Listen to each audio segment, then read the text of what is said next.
Opajonlar, singiljonlar, o'rtoqjonlar, hammanglar kutgan narxda, hammanglar kutgan fason, mana bu fasonni qaranglar.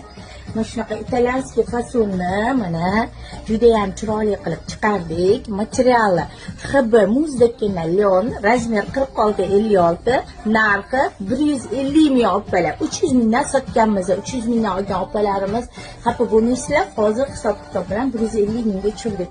Shunaqa chiroyli stilda turadi. Katta rasvetkalar ko'rsatamiz. Hozirgi trendda bardo rasvetka. Yoqali mana bunaqa stoyka yoqa, chuntelar neobычный. Endi ko'ryapsizlar, yubkalari shunaqa rezinoviy rasvetkalarni ko'rsatishga ketdik. Mana bunaqa ko'ryapsizlar, izumrud rasvetkasi. Hammaga sevimli kofe, kapuchino rasvetkasi, choko rasvetka va ustimdagi fistashka rasvetkasi. Bemalol kelib do'konimizdan 150 mingdan shunaqa asal kofe yubkalarimizni zo'r narxlarda